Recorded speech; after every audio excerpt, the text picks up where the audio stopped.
Hi there, welcome to a video case presentation of the Diana's disappointment case. Now I thought I'd take up your offer in trying something new for this video. Why? I figured it'd be a cool way for me to get the message across. And I don't really like boundaries, and something like this, these represent boundaries for me. Also, I thought this would maybe a cool way for you to get to know me better. What I promise not to wow you with my video editing skills or lack thereof. This is basically going to be a candid video case presentation session. I do have some notes which will help me direct my thought process, but the main aim of this video case is for you to get my thoughts directly. I've got my thinking cap on, so let's get started.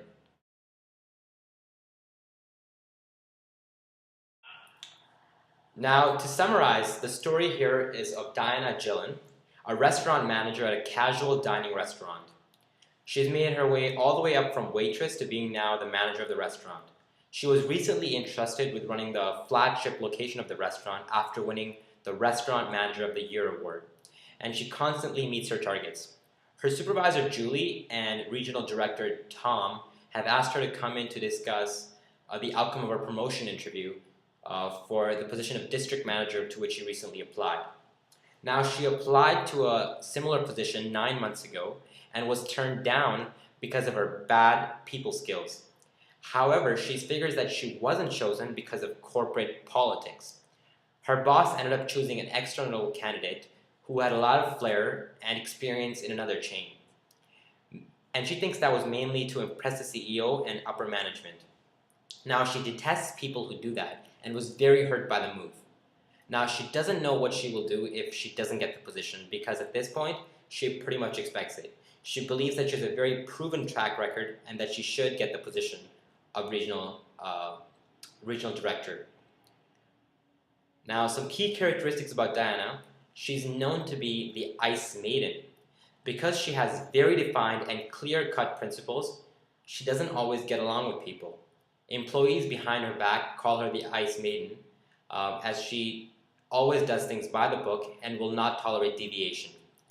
This way, she meets all of her targets and keeps business running smoothly. However, her location has seen some very high employee turnover, as sometimes she clashes with people. Once, she had to let go of 3 otherwise perfectly good employees because they had tried a new way of customer interaction. Long story short, she does not end up getting the position, and in the end acts very emotionally. Well, first of all, one of her main fallbacks is the issue of emotions and emotional management. On page 78, emotions are defined as physiological, behavioral, and psychological episodes experienced toward an object, person, or event that creates a state of readiness. Now, evidently, Diana is not very good at controlling her emotions. At times, she even lets them get the better of her. We see her emotions come into play numerous times in this case. Instances such as uneasy feeling of apprehension. Diana was anxious, feared. She was shocked. She was upset. She was enraged. She had no patience, especially irritated her. Diana was surprised. Diana worried. She would be very angry. She cringed. She was incredulous. Her eyes began to mist. She burst into tears. She left the room. She was overcome with crushing disappointment, are all examples of her losing control over her emotions. The first step in improving her people skills is for her to get control over her emotions so she can figure out how she's going to react in situations like this. Now, another strong factor in this case is the presence or lack thereof of emotional intelligence. On page 79 onwards, emotional intelligence is described as our ability to monitor our own and others' feelings and emotions, to discriminate between them, and to use this info to guide our thinking and actions. Now, there are 4 levels to emotional intelligence. Level 1, self-awareness, perceiving and understanding the meaning of your own emotions. Level 2, self-management, managing your own emotions. Level 3, social awareness, the ability to perceive and understand the emotions of others. And finally, level 4, relationship management, managing other people's emotions. We can examine Diana's case within this framework of emotional intelligence, since EI follows a hierarchy from lowest to highest, the lowest being self-awareness and the highest being relationship management. The first level of emotional intelligence is self-awareness. It means having a deep understanding of oneself and their own values, strengths, and motivators. For Diana, we can see that she has a very high self-awareness. She realizes that she wants to be a district manager and has kept this her goal ever since she began in the industry. She figures she is well qualified for the position since she has been growing the sales and has little to no complaints. She knows her strength, which is the ability to manage restaurants. She knows her values, which are hard work and following rules. She knows her motivator, which is to become a district manager. Thus, we can say that she has the first level of emotional intelligence down pat. The second level is that of self-management. It means how well can one control their inner state. Diana has a good capability of managing herself and preparing for the role of district manager. Although she can lose her cool at times, she knows how to get the job done. She's known to be strict, and she knows that herself as well. But she's a very loyal employee and strives to perform well. She also sets a high standard for herself and pushes those around her to work hard as well.